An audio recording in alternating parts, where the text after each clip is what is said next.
इस कार्यक्रम के पुण्यार्जक हैं गुरु भक्त परिवार श्री वीरेंद्र कुमार जैन, पुत्र आनंद कुमार जैन, निर्मल कुमार जैन, पौत्र वेदांत जैन, 4/142 बालूगंज, आगरा, उत्तर प्रदेश।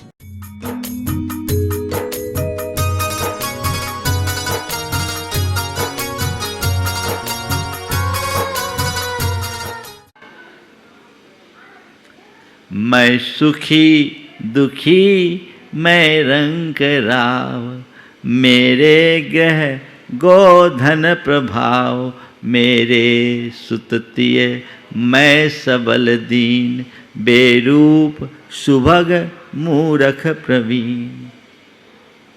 तन उपजत अपनी उपज जान, तन नसत आपको नाशमान। ये जो परिणति है, ये सब अज्ञान की पहचान है।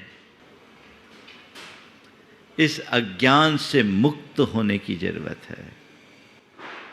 अज्ञान से मुक्त होने की जरूरत है। इस अज्ञान को जब समाप्त करोगे, जिस दिन अपने आप को जान लोगे, भ्रम टूट जाएगा। मैं कौन हूं? मैं ज्ञानानंद स्वभावी हूं, मैं आत्मानंद स्वभावी हूं, मैं चिदानंद स्वरूप हूं। ये ज्ञान अपने अंदर होना चाहिए। जिसने जान लिया वो निहाल हो गया। लेकिन क्या बताएं, विनय कुमार पथिक एक बहुत अच्छे गीतकार हुए। उनकी ये पंक्तियां बहुत सार्थक है।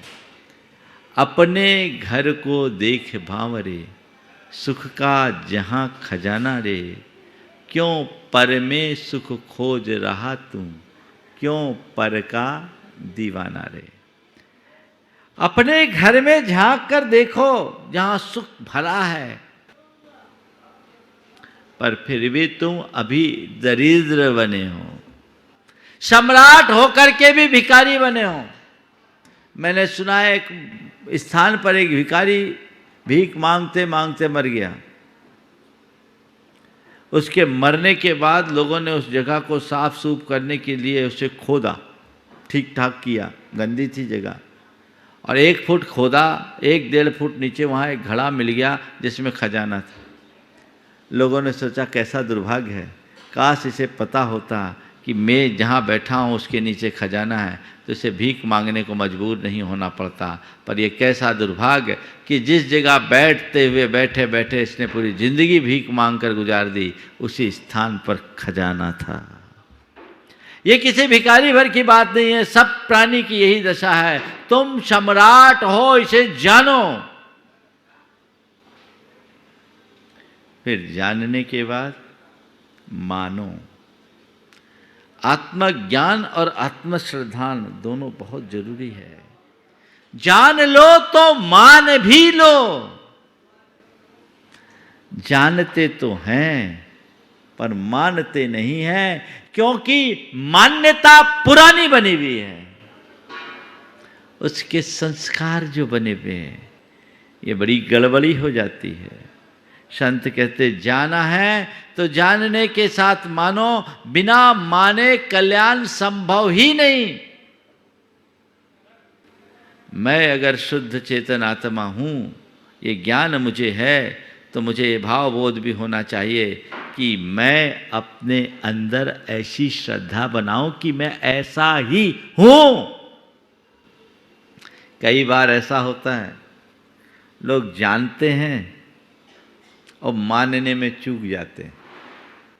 जिसे ज्ञान नहीं उसे ज़्यादा दिक्कत नहीं, लेकिन जो जानने के बाद भी अनजान बने रहे, उसे मानने को तैयार नहीं, उसके लिए दिक्कत के अलावा और कुछ नहीं। एक बड़ी पुरानी कहानी। एक कुम्हार था, मिट्टी खोद रहा था। मिट्टी खोदते खोदते उसे एक चमकदार पत्थर मिला। उसने पत्थर को देखा तो लगा कि ये पत्थर बहुत चमकीला है। वो पत्थर के विषय में कुछ जानता नहीं था, और उसने उस पत्थर को गधे के गले में बांध दिया। चला जा रहा था, सामने से एक जोहरी आया। उसकी नज़र उस पर पड़ी। उसने पूछा, क्यों जी ये पत्थर बेचोगे? बोले बेच दूंगा। क्यों जी ये पत्थर बेचोगे? बोले बेच दूंगा। बोले कितने में बेचोगे? कितने में बेचोगे? बोले 100 रुपये में। कितने में बेचोगे? 100 रुपये में। सामने वाले को लगा ये आदमी बेवकूफ़ है, इसकी सही कीमत पता नहीं, पक्का बनिया था। उसने कहा 50 में दोगे? 50 में दोगे? बोला एक कीमत बता देता हूँ, लेना है तो लो, 100 रुपया में दूंगा, लेना है तो लो, नहीं तो आगे जाओ, हमारे गधे के गले में ही अच्छा। उसने सोचा ठीक है, देखते कहाँ जाएगा, थोड़ी देर बाद देखेंगे। वो आगे बढ़ गया। थोड़ी देर बाद उसी दिशा से एक दूसरा व्यक्ति गुजरा, वो भी जोहरी था। उसकी नज़र पड़ी। उसने पूछा क्यों जी ये पत्थर बेचोगे? बोले बेच दूंगा। बोला कितने में? बोले 1000 में। क्यों जी पत्थर बेचोगे? बोले बेच दूंगा। बोले कितने में? बोले 1000 में। उसने 1000 निकाला, बोला ले। पत्थर लिया, चलता बना।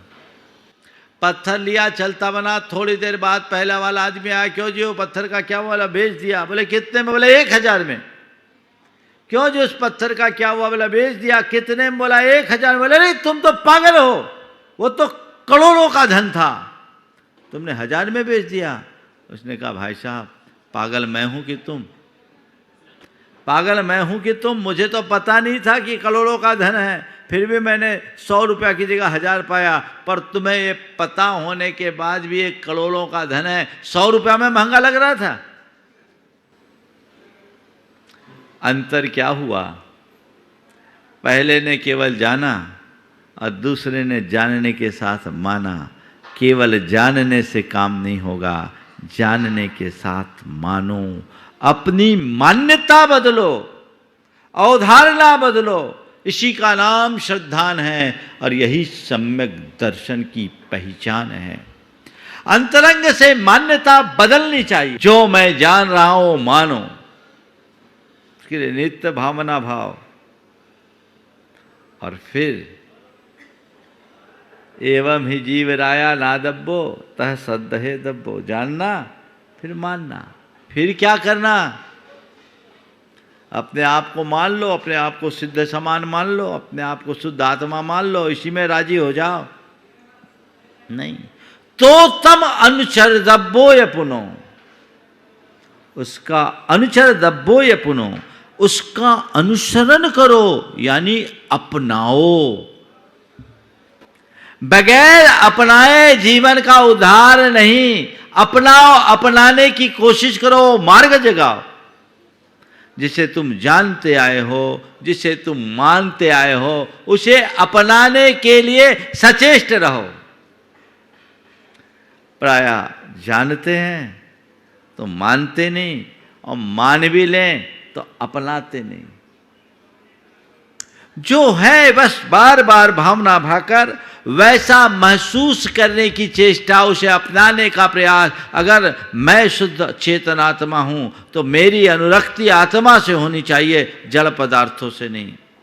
उसे अपनाने का अंदर का उत्साह जगना चाहिए, और वो उत्साह उत्तरोत्तर बढ़ेगा तो हमारा जीवन वैसे प्रशस्त होगा। वो कोशिश निरंतर बनी रहनी चाहिए। अपनाओ, अपनाने की चेष्टा करो, उस दिशा में प्रयास करो। पर क्या बताएं, अभी तक हम जड़ में ही उलझे हैं, जड़ को ही अपनाए हैं, पर में ही रमे हैं, और पर में रमे रहने के कारण इस संसार में रुलते आ रहे हैं। जो आत्मदृष्टि से संपन्न होते हैं वे कभी ऐसा नहीं कर पाते। फिर भी ऐसा होता है, महाराज जी जानते हैं, मानने में भी आता है, अपना नहीं पाते। क्यों नहीं अपना पाते? महाराज जी अपने मन से पूछो क्यों नहीं अपना पाते? महाराज जी बहुत सारी दिक्कतें हैं, ये है वो है। दिक्कतें कुछ नहीं हैं, ये हमारे मोह जन संस्कार और राग जन संस्कार का प्रतिफलन है। जन्म जन्मांतरों से हमारे चित्त और चेतना में वो संस्कार ऐसे बैठे हुए हैं कि उसके अतिरिक्त हमें कुछ दिखता नहीं, उसके अतिरिक्त हमें कुछ सूझता नहीं। और जब तक हमें कुछ दिखेगा नहीं, सूझेगा नहीं, तो हम अपना रास्ता आखिर प्रशस्त कैसे कर पाएंगे? जानो, देख, मानो और अपनाओ। अपनाने के लिए संस्कारों को बदलना जरूरी है। जब तक हम अपने संस्कारों में परिवर्तन नहीं कर लेते तब तक हम अपनाने की प्रक्रिया को आगे नहीं बढ़ा सकते। तो अपनाने के लिए संस्कारों को बदल डालने की चेष्टा हमारी होनी चाहिए। निरंतर हम अपने संस्कारों को परिवर्तित करने के लिए सचेष्ट हों और उसके लिए भावना भाएं। पुराने संस्कार हैं। अपने आप को हमने क्या माना है? शरीर रूप माना है, रागी देशी मोही माना है, कामी क्रोधी लोभी माना है। तो ये जो परिणति है, ये परिणति निरंतर गहरी बनी हुई है। इसे दूर करने के लिए हमें अपना संशोधन करना जरूरी है, अपने संस्कारों को परिवर्तित करना जरूरी है और उसके लिए नित्य भावना भाना है, मैं शुद्ध आत्मा हूँ, एगो में शासदो आदा, अहमिको खलु शुद्धो, शुद्धो हम, बुद्धो हम, निरंजनो हम, शाश्वतो हम, शुहम। अपनी नित्य की सामायिक में ये बात गहरे स्तर पर दोहराइए, इतनी गहरी बना लीजिए कि सपने में भी यही संस्कार फले। सबके बीच रहते हुए भी स्वयं की पहचान को बनाए रखना बहुत कठिन है, लेकिन जो ऐसा कर लेते हैं वे धन्य होते हैं।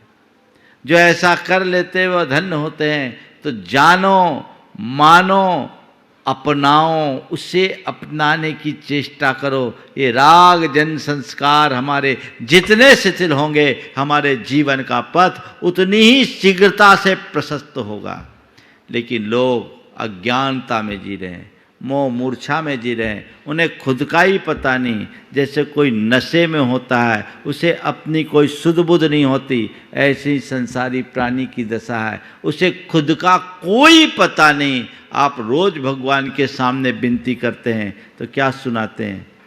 मैं भ्रम्यो अपन पो विसर आप, अपनायो विधि फल पुण्य पाप, निज को पर का करता पिछान, पर में अनिष्टता इष्ट थान, आकुलित भयो अज्ञान धार, जो मृग मृग तृष्णा जानिवार। क्या है इसका अर्थ? भगवान आपके समक्ष आने के बाद आज मुझे अपने जीवन की सच्चाई का बोध हुआ। आज आपके चरणों में आने के बाद मुझे इस बात का एहसास हुआ कि इस संसार में भटकने की वजह क्या थी।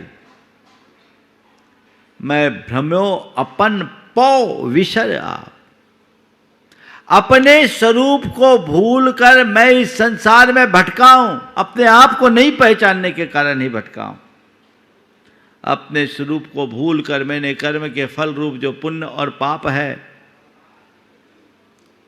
उसको अपना लिया। पर में इष्ट और अनिष्ट संकल्प विकल्प अपने मन में जगाए और अपनी आकुलता के कारण, अज्ञानता के कारण इस संसार में भटकता रहा। जैसे मृग तृष्णा को पानी मानकर भटकता है, वैसे में भ्रम को यथार्थ मानकर भटकता रहा। काश मुझे सच्चाई का बोध होता तो ये भटकन मुझे नहीं भोगनी पड़ती।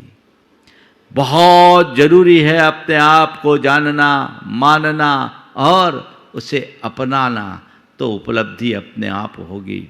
कबीर दास जी ने इसी बात को अपने एक प्रिय भजन में रेखांकित किया।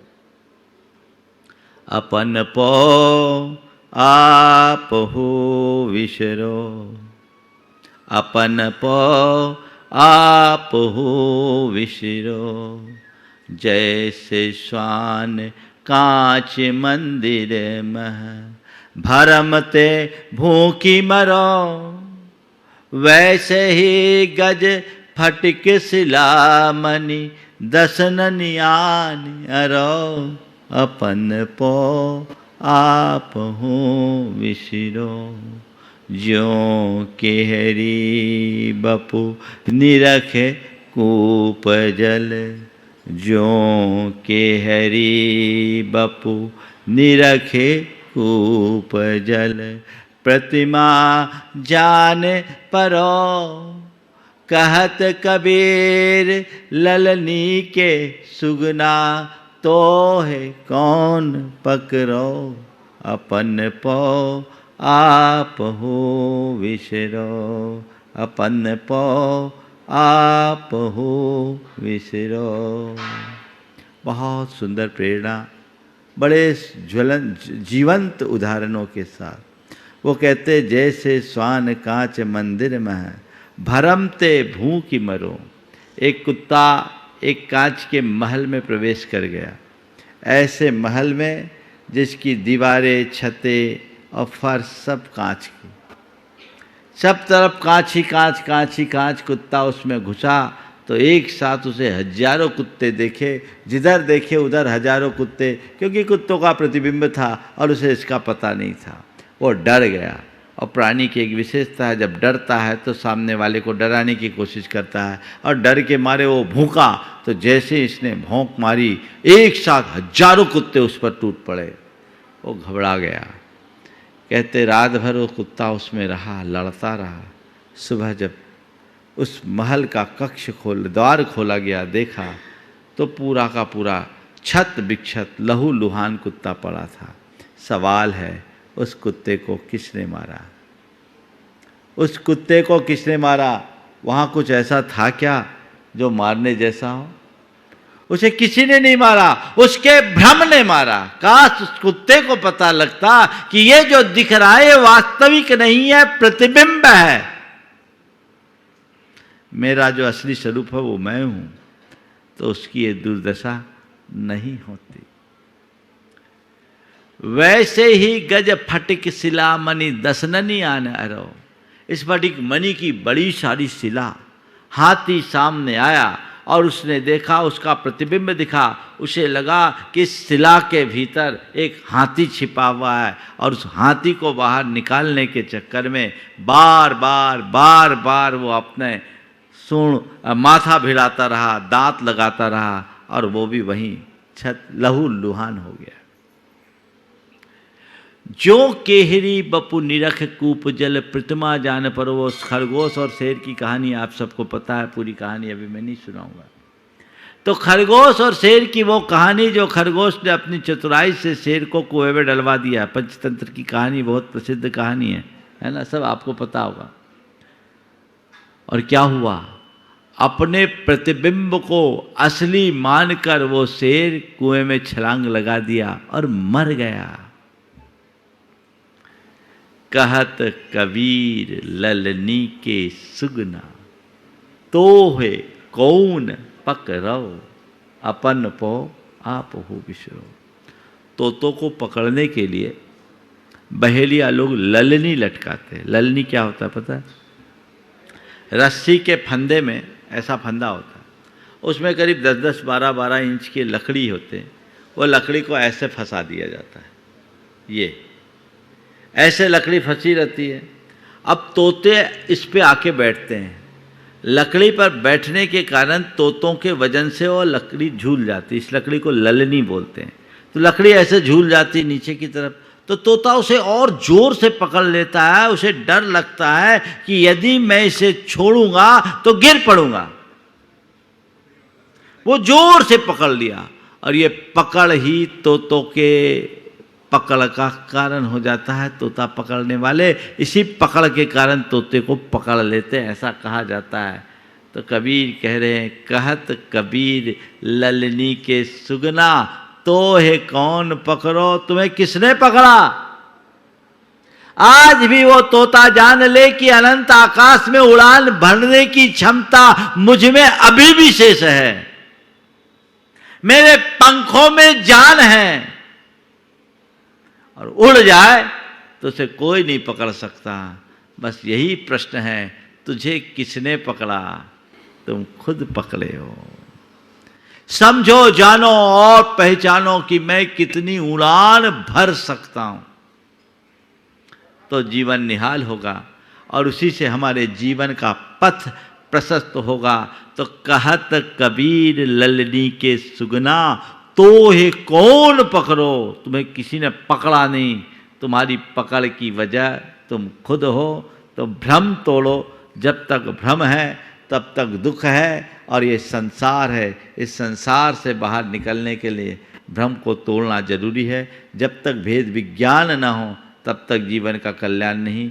जो भ्रम को वास्तविक मान करके चलते हैं उनके जीवन में जंजाल होता है। एक बहुत पुरानी कहानी याद आ गई। एक किसान था, खेत में काम कर रहा था। अचानक उसकी दृष्टि एक दर्पण के टुकड़े पर पड़ी।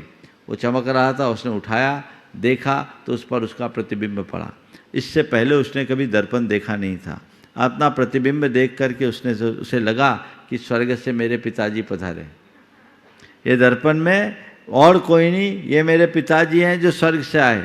वो अपने पिताजी की बड़ी श्रद्धा रखता था। उसने ला कर के घर में एक अलमारी में उसे विराजमान कर दिया, और रोज़ जब भी घर से बाहर निकले अपने पिता का आशीर्वाद लेने के भाव से दर्पण को निहारे, हाथ जोड़े, प्रणाम करे और खुश होकर निकल जाए, और लौटे तो सबसे पहले फिर पिता का आशीर्वाद ले। अब उसकी धर्मपत्नी को रोज़ रोज़ ये देखकर थोड़ा सा शंका सी हुई कि आखिर मामला क्या है। उसने पूछा तो उसने कुछ बताया नहीं, और जब कुछ बताया नहीं जाए तो फिर जिज्ञासा और हो जाती। उसने बहुत जोर दिया, नहीं बताए। तो एक दिन चोरी से पत्नी ने अलमारी खोली। पत्नी ने अलमारी खोली, और जैसे अलमारी खोली तो उसका प्रतिबिंब भी उसमें दिखा। और जैसे उसका प्रतिबिंब दिखा, बोला अच्छा ये मामला, इस चुड़ैल के चक्कर में फंसा। अच्छा ये मामला है, इस चुड़ैल के मामले विषय में फंसा, चक्कर में फंसा। आने दो, मैं अभी उसकी खबर लेती हूँ। दरवाजा में बैठ गई। दरवाजा में बैठ गई।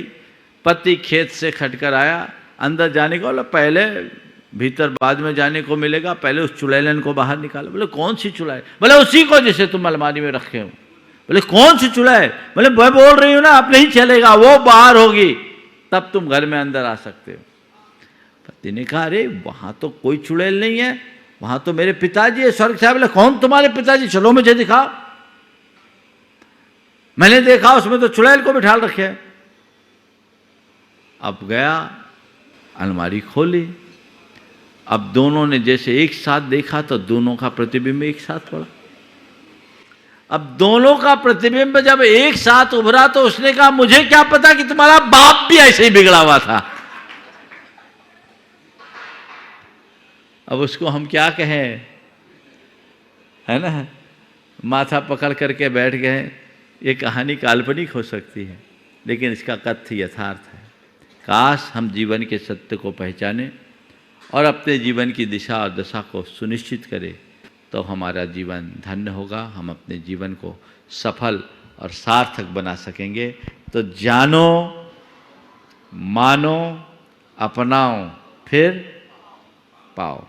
पाना तो चाहते हो, बीच का रास्ता नहीं अपनाते। सीधे मिल जाए महाराज, न भूतो न भविष्यति। जिन्होंने भी पाया है इसी प्रक्रिया के माध्यम से पाया है। अगर पाना है तो इस प्रक्रिया को अपनाना नितांत आवश्यक है। सभी इस प्रक्रिया को अपनाकर अपने जीवन का पथ प्रशस्त करें। इस स्वभाव के साथ समय आप सबका हो गया है। मैं यहीं पर विराम ले रहा हूँ।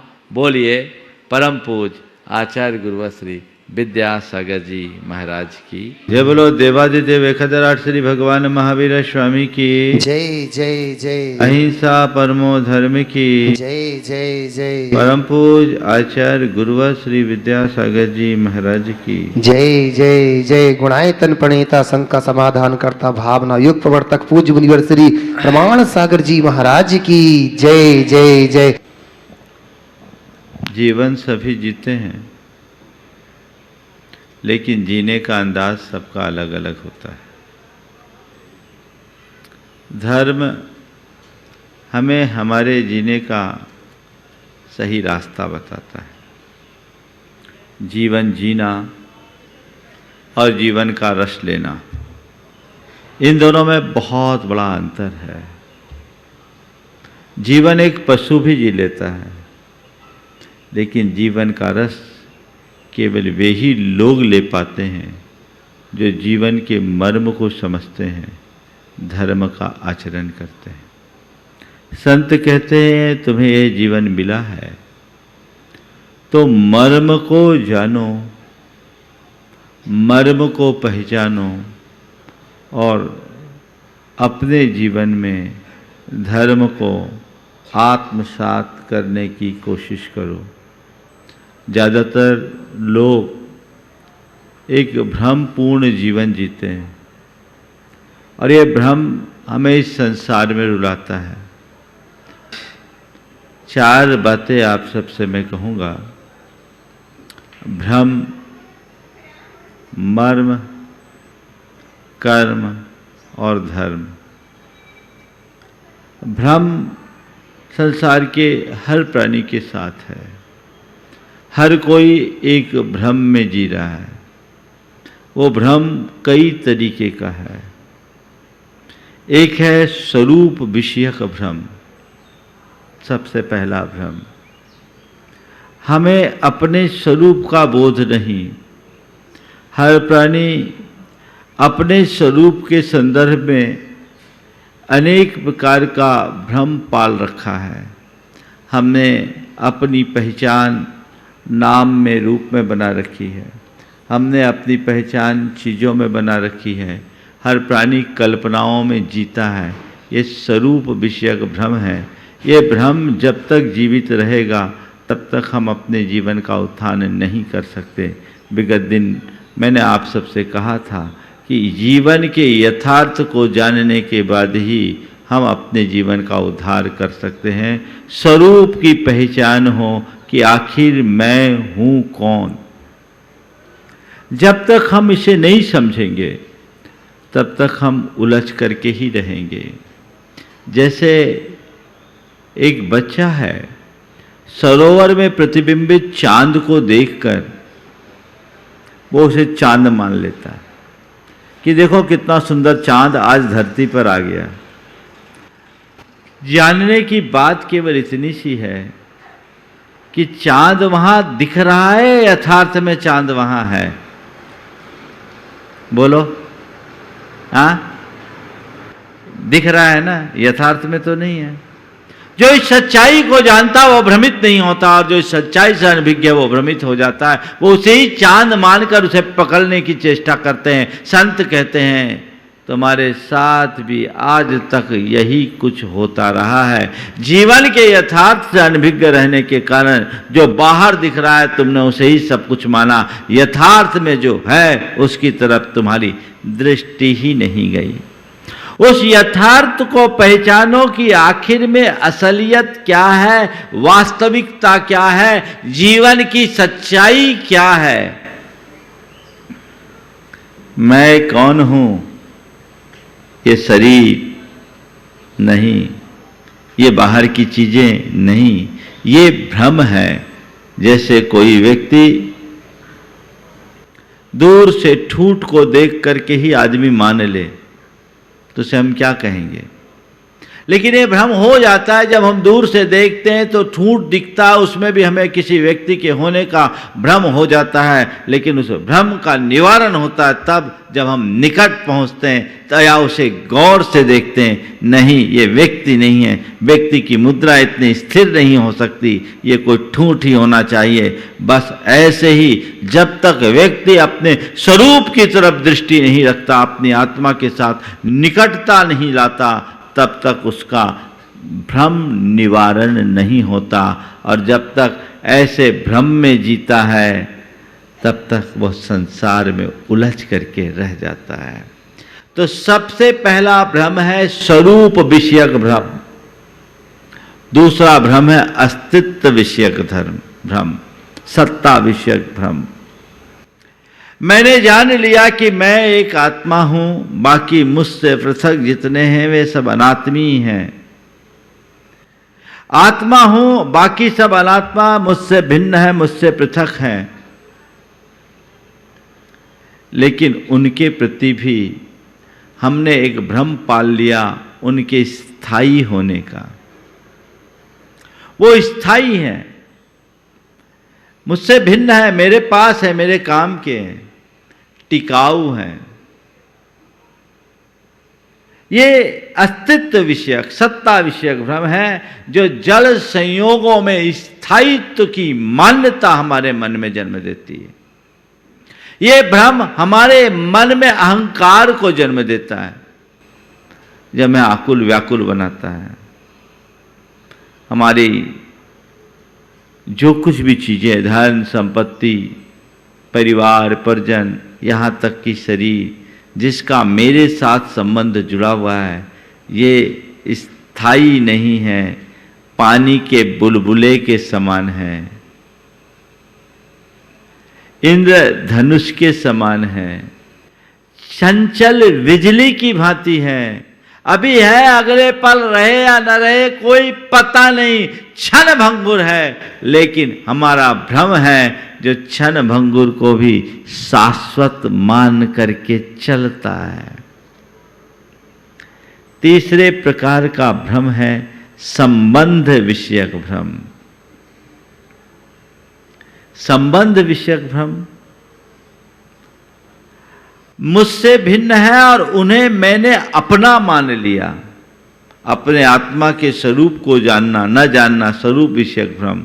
शरीर आदि को आत्म रूप मानना स्वरूप विषयक भ्रम है। आत्मा से भिन्न पर पदार्थों में स्थिरता का बुद्धि रखना उनके अस्तित्व या सत्ता विषयक भ्रम है। और संबंध शरीर को आदि लेकर पर पदार्थों में ऐक्य बुद्धि रखना, उनमें एकत्व मान करके चलना, उन्हें अपना और अपना ही उस रूप मान करके चलना, ये संबंध विषयक भ्रम है। जैसे दूध और पानी मिलकर एक मेक दिखते हैं, लेकिन वो एक मेक है नहीं, वो पृथक पृथक है। दोनों का स्वभाव अलग है, दोनों का लक्षण अलग है, दोनों एक साथ है जरूर, एक मेघ दिख रहे हैं पर है एक नहीं, दो हैं। पर जब हम दो को एक मान लेते हैं तो ये भ्रम है। हमारा शरीर और शरीर के आश्रित अन्न, यहाँ तक कि हमारी आत्मा से जुड़े कर्म भी मेरे नहीं हैं, मुझसे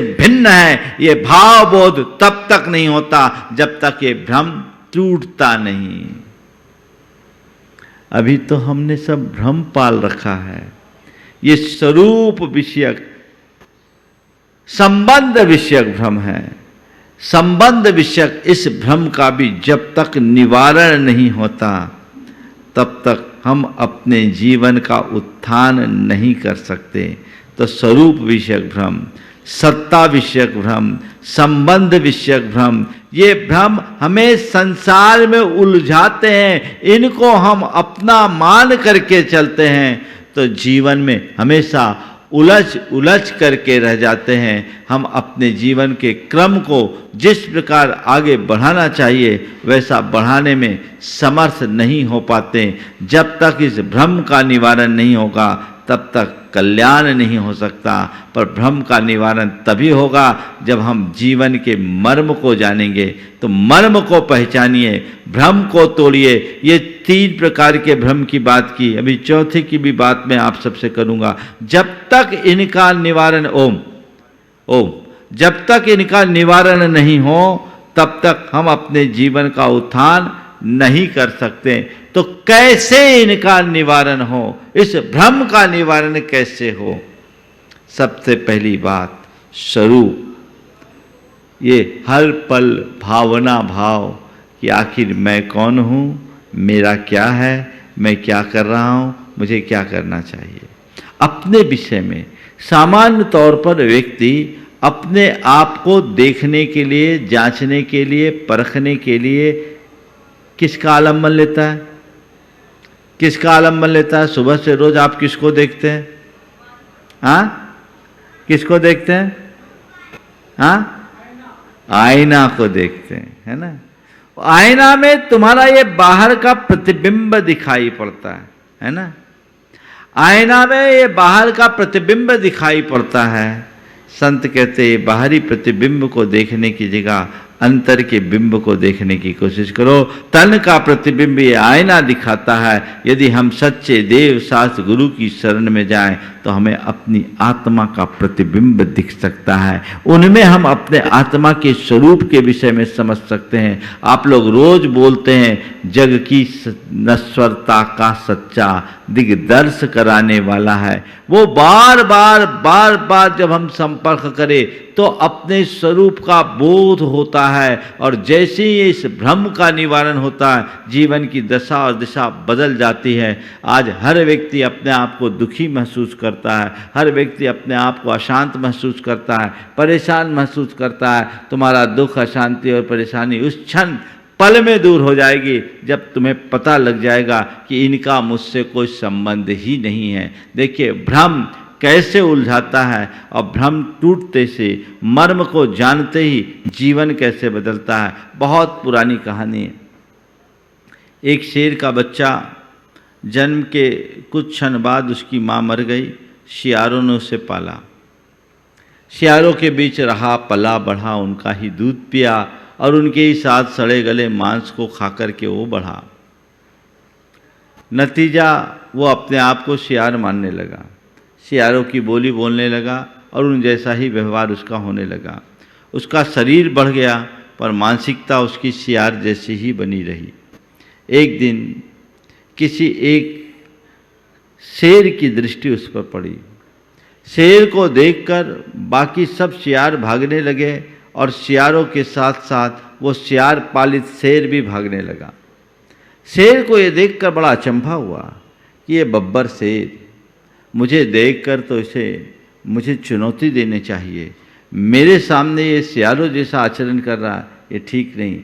वो आकर के उसे रोका, कहाँ जा रहे हो, तू तो शेर है, मुझसे आ, मुझसे चैलेंज दे, मुझे चैलेंज दे, मुझसे भिड़, अपना पराक्रम दिखा। तू शियारों जैसा कहाँ क्या कर रहा है। उसने अपने दांत निपोरते हुए कहा, अरे महाराज आप क्या मजाक कर रहे हैं, मैं शेर कहाँ, मैं तो शियार हूँ। मैं मजाक नहीं, तुझे सत्य का एहसास करा रहा हूँ। मैं मजाक नहीं, सत्य का एहसास करा रहा हूँ। तू शेर है, शेर पहचान। मैं शेर हूँ? हाँ, मैं तुझे कह रहा हूं तू शेर है, शेर पहचान। अब बड़ा अचंभा हुआ। बोले चल अभी मैं तुझे बताता हूं तू कैसा शेर है। बाकी शियार तो सब भाग गए थे। शियार पालित शेर को लेकर शेर पास में बहती हुई एक नदी के निकट गया। दोनों एक साथ उस नदी में झांके, दोनों का प्रतिबिंब उस नदी के पानी में पड़ा और पानी में प्रतिबिंब के पड़ते ही शेर ने कहा, देख तुझ में और मुझ में कोई अंतर है क्या? तेरी और मेरी छवि में कोई अंतर है क्या? तू देख। वो बड़ा आश्चर्यचकित, अरे बात तो ठीक है, शकल से तो मुझ में और इनमें कोई अंतर नहीं, एकदम समानता है। पर उसके मन की दुविधा को ताड़ते हुए शेर ने जोर की दहाड़ लगाई तो शियार पालित शेर के भीतर का शेर भी जग गया, उसने भी दहाड़ लगाई और जो रहे सहे शियार से सब भाग गए। उसे मालूम पड़ गया कि मैं शेर हूँ, शियार बना हुआ हूँ, मैं शेर हूँ, ये निमित्त बना शियार। भ्रम के टूटते ही उसका आचरण बदल गया, व्यवहार बदल गया, क्रिया बदल गई, सोच बदल गई। इसी प्रकार जिस दिन तुम्हें समझ में आ जाएगा ना कि मैं आत्मा हूँ, तो अपने आप को कभी सुखी दुखी, कभी अमीर कभी गरीब, कभी ऊंचा कभी नीचा, कभी बड़ा कभी छोटा, कभी अच्छा कभी बुरा, जो मानते हो, जो अपने अंदर की कल्पित धारणाएं पाल रखे हो, वो सब टूट जाएगी। जानो मैं कौन हूँ। संत कहते इसे समझो, तुम शेर हो, शेर। अपने आप को पहचानो। जो आचरण तुम कर रहे हो वो तुम्हारे द्वारा करने के योग्य नहीं है, इसे बदलना चाहिए। इस भ्रम के टूटने से ही सम्यक दर्शन होता है। मर्म को पहचानो, स्वरूप विषयक भ्रम टूटना चाहिए। को हम सो हम, मेरे भीतर का जो शुद्ध चैतन्य स्वरूप आत्म तत्व है वही मैं हूं, इस भ्रम जाल से अपने आप को मुक्त करने की भावना मन में होनी चाहिए। फिर दूसरी बात, सत्ता विषयक भ्रम। व्यक्ति अपने साथ जो भी चीजें जुड़ी हुई है उन सबको स्थायी मानने का भ्रम पाल रखा है कि नहीं? प्लानिंग है सबके अंदर, कई तरह की प्लानिंग है, पूरे जीवन की प्लानिंग कर लेते हैं। इसके बाद ये करेंगे, इसके बाद ये करेंगे, इसके बाद ये करेंगे, हमने ये जोड़ रखा, हमने ये जोड़ रखा, हमने ये जोड़ रखा है, हमने यहाँ ये बना रखा है, यहाँ वो बना रखा है, सब चीज़ें हमने बना रखी। लेकिन अचानक काल का ऐसा प्रहार पड़ता है कि सब रेत के घरौंदे की तरह एक पल में ढह जाते हैं। अनुभव में है बात। धन, यौवन और जीवन सब पानी का बुलबुला है। कभी एहसास होता है, ऐसा मन में आता है। हम लोग बचपन से ये बात सुने, राजा राणा छत्रपति हाथिन के असवार, मरना सबको एक दिन अपनी अपनी बार। ये तो हमें बचपन से सिखाया गया। अंदर से मानते हैं, मानते सबको मरना है, पर अभी हमें नहीं औरों को मरना, हम तो अमर आके होके आए हैं। ऐसा ये भ्रम है। भंगुर को शाश्वत मानना भ्रम है, नश्वर को अविनश्वर मानना भ्रम है, अनित्य को नित्य समझना भ्रम है, अस्थाई को स्थाई मानना भ्रम है। और यही भ्रम दुख का कारण है। जिस दिन इस सत्य को समझ लोगे तुम्हारा भ्रम निवारित हो जाएगा, जीवन की दिशा दशा सब बदल जाएगी। मैं आपसे एक बात पूछता हूं, आपके साथ कई तरह की चीज़ें होती हैं, आपके पास होती हैं। कुछ चीज़ें ऐसी होती है जो बहुत टेम्परेरी होती है, टूट फूट जाए तो आपके मन में कोई फ़र्क पड़ता है क्या? नहीं। पर कोई प्रीशियस चीज़ हो, कीमती चीज़ हो, और आपने जिसे बहुत अच्छी और स्थायी मान रखा है, वो अगर टूट फूट जाए तो तकलीफ़ होती। संत कहते हैं संसार की कितनी भी कीमती चीज़ क्यों ना हो, टिकाऊ नहीं है। ये बात दिमाग में रखो।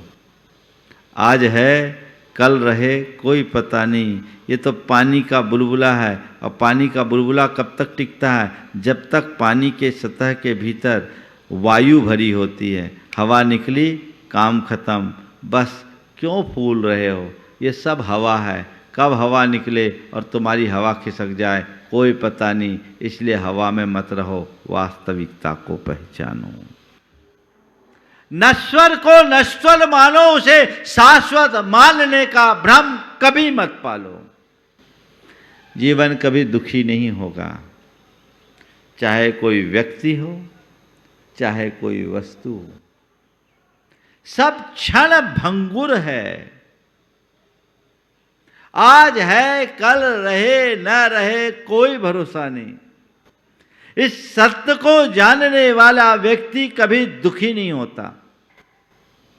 चाहे कैसी विपत्ति हो, चाहे जैसी बीमारी हो, चाहे जैसा वियोग हो, या चाहे जैसी कोई विसंगति हो, तुमने ये जान लिया कि ये सब नश्वर है, क्षणभंगुर है, आज रहे कल रहे कोई पता नहीं, कभी मन विचलित नहीं होगा। तुम शाश्वत हो, बाकी सब विनाशी। देह विनाशी, तू अविनाशी। उस सत्य को पहचान जरा। देह विनाशी, तू अविनाशी, उस परम सत्य पहचान जरा। जब तक तुम उस तरफ ध्यान नहीं दोगे तो कैसे चलेगा? लेकिन तो अभी तो हमने शरीर को ही सब कुछ मान रखा। देखिए, दो परिणति मेरे संपर्क में, दो व्यक्ति की घटना घटी। एक व्यक्ति के चेहरे पर हल्की सी सिकन आई, 48 साल की उम्र में हल्की सी शिकन आई, वो आदमी डिप्रेशन में चला गया। बड़ा स्मार्ट था, सुंदर था, और अपने आप को जितना सुंदर था उससे ज़्यादा सुंदर मानता था। वो डिप्रेशन में रहा, 3 साल तक डिप्रेशन में रहा, उसकी इलाज कराए गए। उसके इतना डीप डिप्रेशन था कि घर परिवार के लोगों को उसको टॉयलेट में भी दरवाज़ा खोल के बिठाना पड़ता था। पर कहीं एक दिन थोड़ी सी चूक हुई, सल्फास की गोली खा करके सुसाइड कर लिया। क्या? शरीर के प्रति मोह, शिकन आ गई। अब क्या है, जीवन खो जाएगा। एक ये, और दूसरी तरफ हमने सुना एक सफ़ेद बाल देखा और बैराग हो गया। दर्पण में अपनी झुर्रियाँ देखी, भैया जीवन का भरोसा नहीं, अब मुझे जो करना है सो कर ले। क्या दृष्टिकोण! भ्रम टूटना चाहिए। जो भंगुर है उसे शाश्वत मत मानो, उसमें मोह मत करो। पाने खोने में फिर कोई विकल्प नहीं होगा। मेरे संपर्क में एक सज्जन है, उनको बड़ा भारी नुकसान हुआ, बड़ा भारी नुकसान। यानी मैं फिगर इस मंच पे नहीं बोल सकता। बेटा घबरा गया, पर पिता बड़े तत्वज्ञ, जो जीवन की वास्तविकता को समझता है, वो अपने जीवन में कैसी स्थिरता लाता है वो मैं आपको बता रहा हूँ। उसने कहा, बेटा क्यों घबराता है?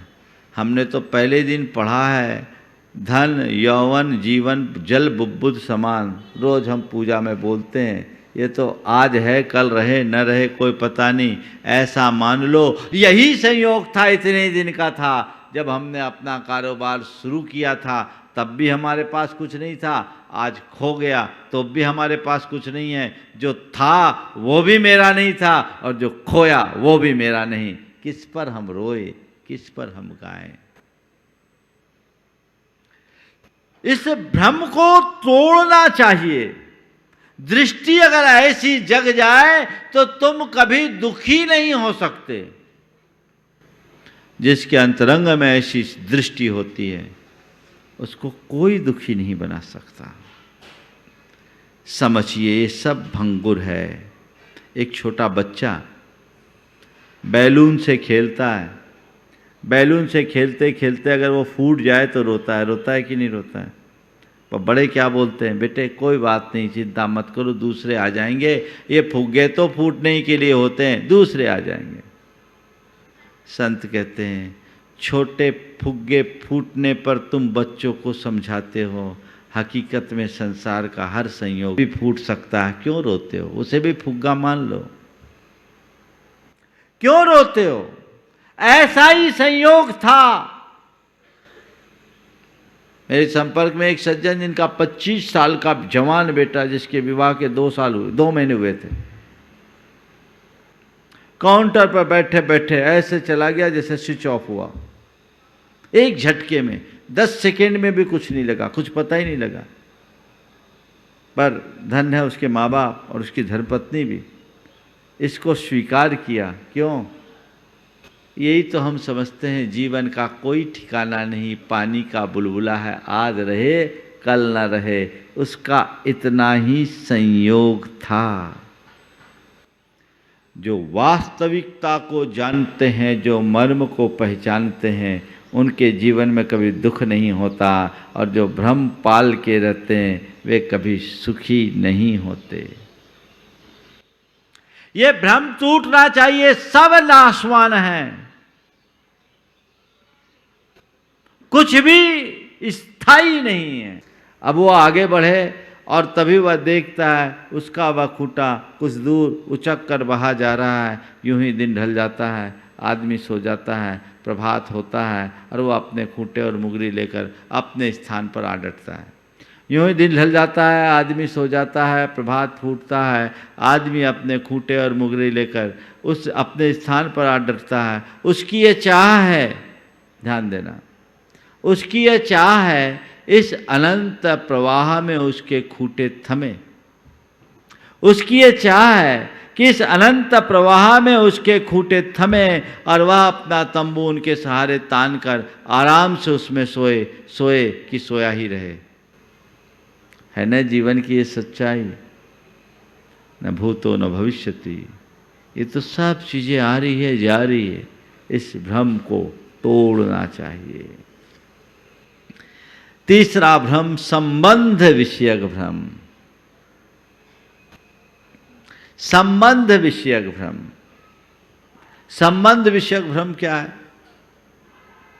अरे कोई मेरा साथ नहीं देता, या ये मेरे साथी हैं, आज मुझे पूछते नहीं, कल तक तो मुझसे पूछते थे, कल तक तो मेरे साथ रहते थे, ये मेरे पिता है, ये मेरे भाई हैं, ये मेरे पुत्र है, ये मेरी पत्नी है, ये मेरे बहन है, ये सगे रिश्ते नाते जितने तुम जोड़ रखे हो ये मेरे हैं, वो हैं, तुम हो, इसमें कोई डाउट नहीं। पर ये मेरा है ना, ये मेरा भ्रम है। मेरा कोई नहीं है, सब अपना है, अपने का है। इस सच्चाई को जानो। मेरा साथ नहीं देता ये भूल है, साथ दे नहीं सकता ये सच है।